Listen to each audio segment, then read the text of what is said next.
I'm Justin J. Pearson. I'm from Westwood in Memphis, Tennessee, and I am Black History in the Making.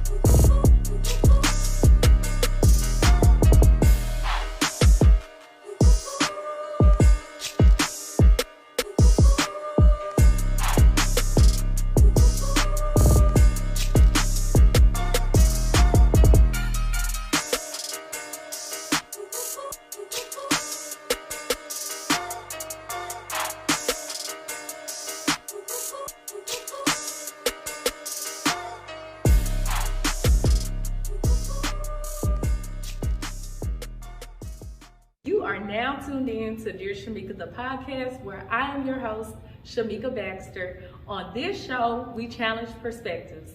Let's get right into it. So, Justin, could you tell us more about your organization, the name of the organization, and what your cause is? Sure. Again, I want to thank you for the opportunity to be here. No problem at all. Our fight for environmental justice, racial justice, and climate justice is more important now than ever before. I have the good fortune of being the co-founder of Memphis Community Against the Pipeline, which was successful in its fight against the Reconnection pipeline, which was being planned to run through Memphis. And now I'm president and founder of Memphis Community Against Pollution, as we look at the larger and broader systemic effects of environmental racism and injustice in our city, and also in places across the country. Okay, so you talk about injustices. Could you elaborate, because I'm not sure that the citizens of Memphis know what these injustices are, or that they have ever heard of these injustices? That's right. Look, folks wouldn't be alone in this, right? Like me either. Yeah. It really wasn't until we got involved with the Reconnection pipeline that I started to understand them much better. And it went from just an idea to something that I was like, wait, I may not have the words, but I've experienced this. And so an example is this. In Southwest Memphis, where I'm from, the Westwood area, gotta rep my place. Gotta represent. Gotta represent. Where I'm from, the cancer risk is 4 times the national average, right? Now, I didn't know that statistic, didn't know it existed until we were in this pipeline fight. But I did have 2 grandmothers pass away from cancer, who both lived in Westwood for over 40, 50 years. I had an uncle who just a few months ago passed away from cancer living in Southwest Memphis too. And so though I didn't have the words environmental racism or the words environmental injustice, because of who we are as people, because of the history that we're a part of, we have felt the effects of environmental racism and environmental injustice. And so you see these big examples of a multi-billion-dollar corporation going into Boxtown and Westwood and saying, we're going to build this multi-billion-dollar pipeline here. That's a big example. But it's also in our lived experiences. Because if you go down through our community, there are 17 toxic release inventory facilities there, according to the Environmental Protection Agency. Yes. Those facilities don't exist in other communities that are whiter and that are wealthier. And we know that to be true. Wow. Why is that? Right. It's a history that we have experienced that is quite different than other people as Black African American folks. If you think about the history of redlining, for instance, in the 1930s and 1940s, where the federal government literally determined which places were places that deserved investment versus those that didn't. And so they said, well, if your community has a lot of Black folk, right, like that's going to be red. We're going to color that. Literally on the map, we're going to color that red. You have fewer Black people? Well, that'll be green, that'll be blue, right? And so what are the places that realtors, that banks loaned to? They were the places that had the blue, that had the green, which also was the code for more white communities. And what are the places that didn't have that investment? They were the red places. They were the places where Black people lived, where poorer people lived, lower wealth people lived. And now you think about what I just shared, that there are 17 toxic release inventory facilities in Southwest Memphis. If you overlay the redlining maps and where toxic release facilities exist, you will see the correlation, that those are the places that were then zoned for oil refineries and steel plants and other industries, Stella Jones, other industries that actually are polluting the air, that are causing cancer, that have known carcinogens going into the air, and that are having impacts on the communities that are overwhelmingly and disproportionately Black. Just because we are living through the history and the historical decisions of people that were made decades and decades ago. Why do you feel they target Black communities versus other communities? I'll tell you what the a pipeline company said, which really is what invigorated our movement. They called the community of Boxtown. They said, why did you all choose this? They asked that question, why did you choose our neighborhood? Why did you choose our community? And they responded, well, we chose the path of least resistance. Oh, they actually said, they verbalized right, they told the truth. Right, and that's why when you get these corporations talking, they don't have any other choice but to tell the truth. And their truth was that they were choosing profit motives over people. They were choosing the community because they thought that it was politically and economically weaker. Mm-hmm. And because of that, they thought that the community could then be exploited.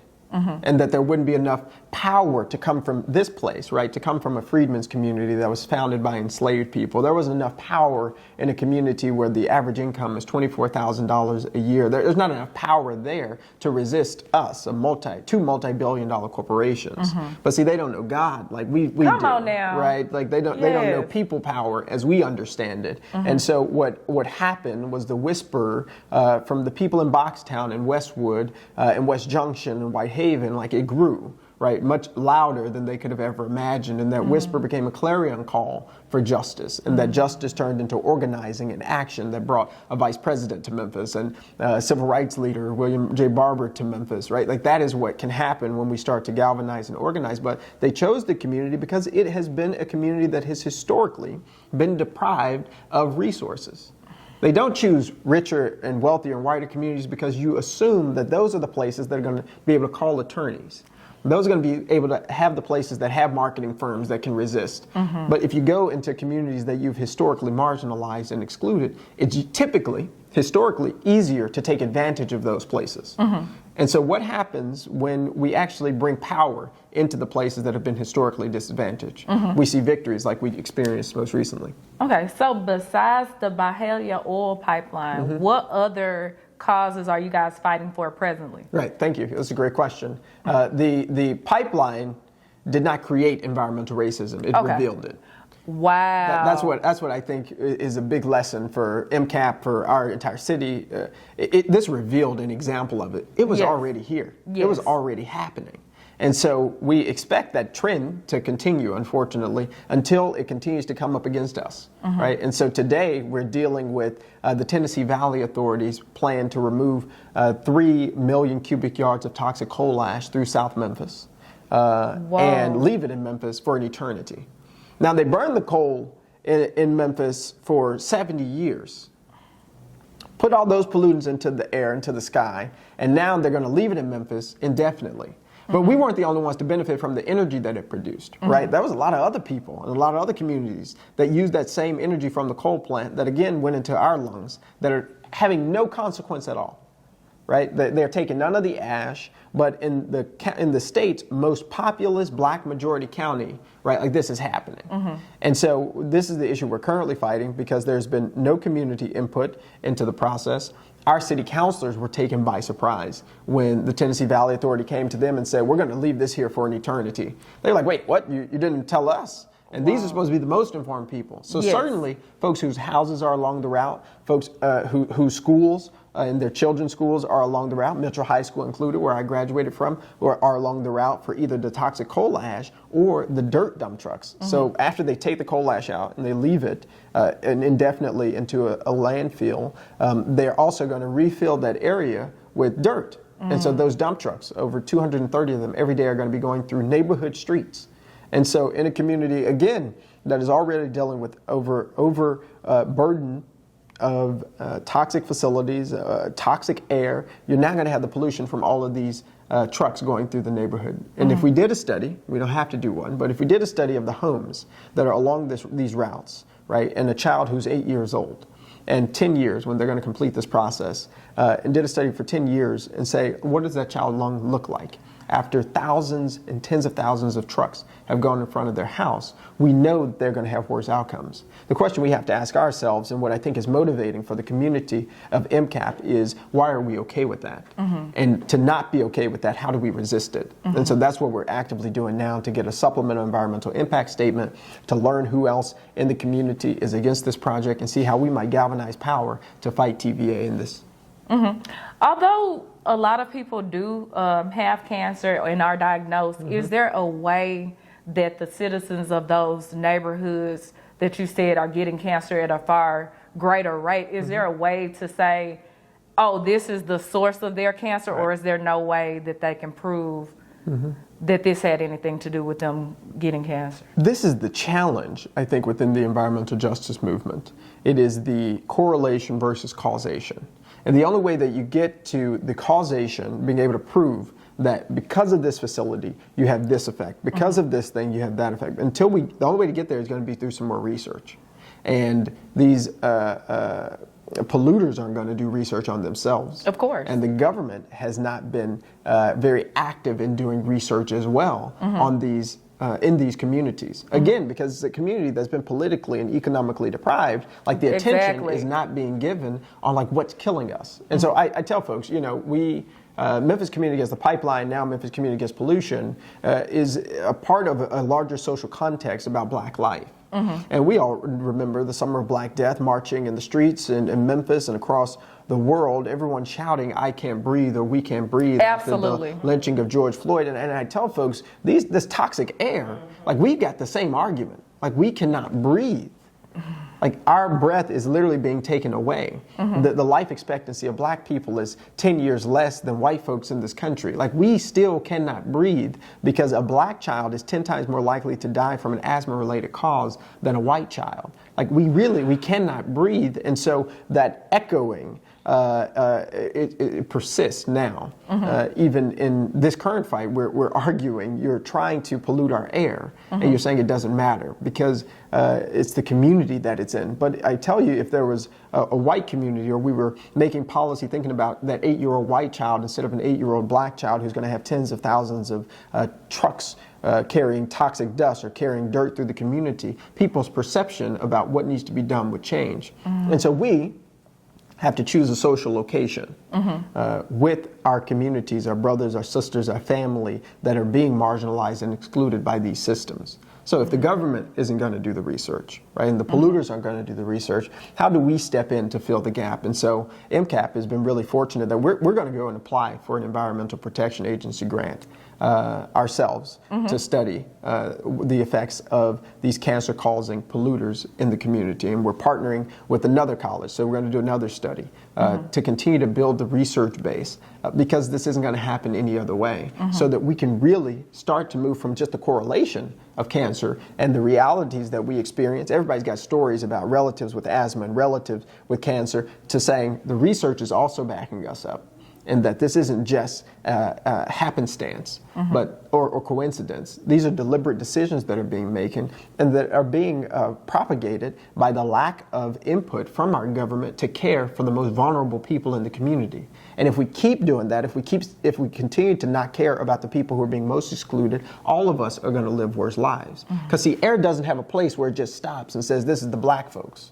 The air isn't saying, well, this is just where lower wealth people.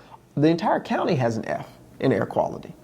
But if we start to care about the air that people in Boxtown are breathing, the people in Westwood, the people in Whitehaven are breathing, then all of us actually would live better. And so that's the shift, the moral shift that I think is going to have to happen, in addition to the tangible research and results. And I think also what people don't realize, even if you're passing through these zip codes, you're still being impacted by the air. So you can't avoid an entire zip code. You still people have to work. They may have relatives that are low income, although they're of another ethnic background. That's right. So it's impacting everyone. So even though it's our fight as African Americans, it should be everyone's fight. Why do you feel, just your perspective, why do you feel some people feel like, well, this is not my fight? Yeah, I think there's a couple of things. One is just what you articulated there beautifully. People believe that this issue, because it does not directly impact me, it doesn't impact me at all. That's just not true, right? In fact, we can use the example of the Reconnection pipeline. They were going to run this pipeline, taking Black folks' lands in South Memphis. But when a pipeline spills, and it would eventually, we learned through research that 1 pound of that crude oil could contaminate 25 million gallons of drinking water. Now in Memphis, if you live in Memphis or Shelby County or surrounding areas, you know we have the best drinking water in the country. And the reason we have that is because what we drink today was rainwater 2,000 years ago. Wow. Because of the purification process that goes down to what's known as the Memphis Sand Aquifer. And so we get our water, and it doesn't have PFAS and all this other stuff. It doesn't need as much treatment as other places. But had that pipeline spilled, it would have contaminated our drinking water. And again, it wouldn't have stopped and said, oh, this is South Memphis that's going to be impacted. All of our drinking water would have had this crude oil. All of our drinking water would have had these cancer-causing carcinogens. And so if we hadn't paid attention to in South Memphis, all of us could have been worse off, from Memphis through Mississippi and other places. And so even though people... So it wouldn't just impact Tennessee. See, exactly. The aquifers, it goes down well. into Mississippi, parts of Arkansas. It really impacts 6 states. And so we have to pay attention to what's happening that may not seem to directly impact us, but does have this indirect implications. And the power of our movement, I would argue, is what Heather McGee, an extraordinary black woman author and scholar, wrote in The Sum of Us about how racism affects everybody. She talks about the solidarity dividend, that white folks have to realize how interconnected our futures are. And it's like if you think that you can just have black people continuing to be oppressed and continuing to live less good lives, and somehow you live a great one, right? Like that isn't possible. What happens is the perpetuation of what we're seeing, which is capitalistic exploitation of elites, right? That 1% of the world's wealth, right? The top 1% of the world are controlling the majority of the wealth. That of all black people, if you add every black person, all their wealth, including the billionaires we got, 400 of the richest white people in the country have more wealth. Just 400. Have more than all 43 million of us in this country, right? Like, folks have to realize that this oppression is systemic and that our ability to live better quality lives is interdependent. And so in our movement, we were very intentional about bringing in black folks to lead this movement, black folks' perspectives and needs to drive the change that we want to see, and to ensure that white people were in our movement and aligned to those values. Absolutely. Because if you're not fighting for black liberation, you can't fight for anybody's liberation. Absolutely. There is no freedom unless we ensure that those who are most marginalized and oppressed are getting free, which is why we're centering black folks in this fight. And I think that's brilliant, and also I think that a lot of people don't understand just because you're white doesn't make you elite. So a lot of people are racist and they try to keep you down, but it's like we're both down. So you're holding me down, but this person is all the way up here using you. And you don't even know they're using you as well. So now you're white and I'm black, and you're like, but I'm white, but we're on like. We're both right here while these elites are making all the money. Exactly. You're one paycheck away from being homeless, and you're... So it is our fight. It is our fight. It is our fight. And it's one of my favorite stories of Dr. King. He was in prison, and he was talking with the security guards. And he said, and they got to talking about wages and how much the officers were making. And he said, y'all should be marching with us. Absolutely, absolutely. The way y'all been oppressed, y'all should be out here marching with us. But they don't even see it because of elite. It's a mindset. It's a mindset. Whiteness, right, is the greatest travesty in American society. And it isn't just a color, it's the idea associated with it. And people talk about identity politics, and they talked about this a lot, about why Hillary Clinton actually lost the election. They said Democrats at the time were too focused on identity politics, but they don't think about whiteness as an identity and the politics associated with it. But I do think after the previous president, we can't help now.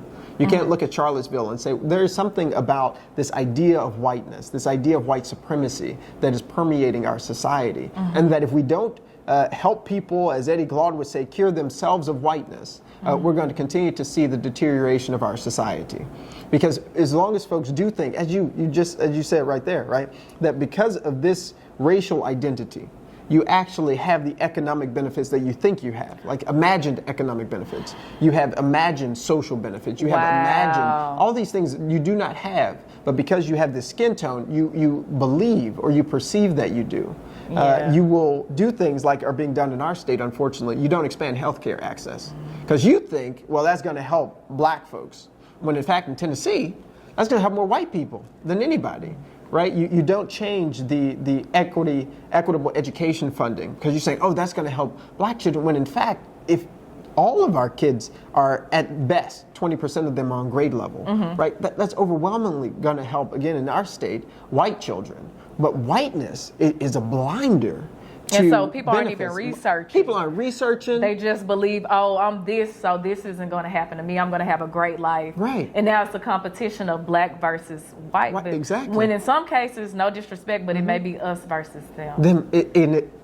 Yes. Right? The zero, so you got to read this, Heather. That is brilliant. The zero sum nature is just wrong. Yeah. Right? Like the idea that, oh, if we do that, then I get nothing. When in fact, if we both just fought together, we would get everything that we wanted. And people use race as the wedge issue to separate us, when in fact we could organize across racial lines because our social and our economic interests are much more aligned. Right? Like the fact that we have 140 million, according to the Poor People's Campaign, 140 million poor and low wealth people in our country.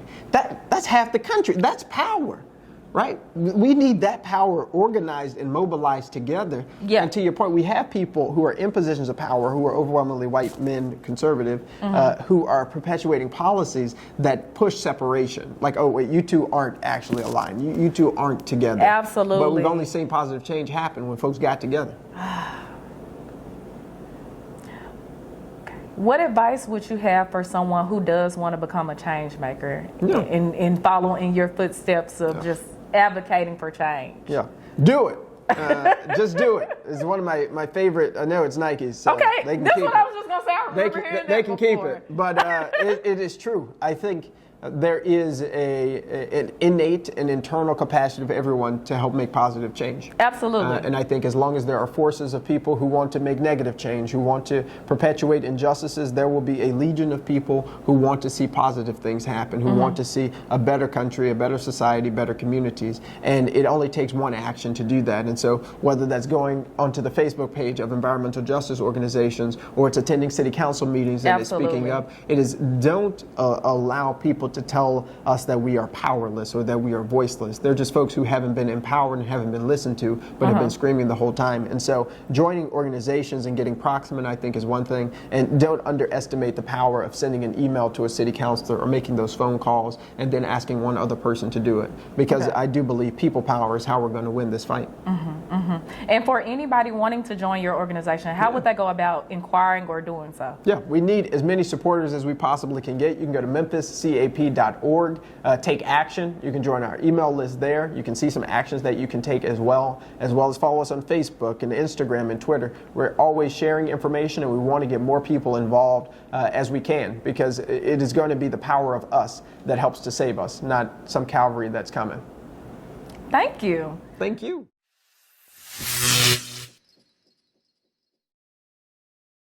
Thank you for tuning in to Dear Shamika, the podcast.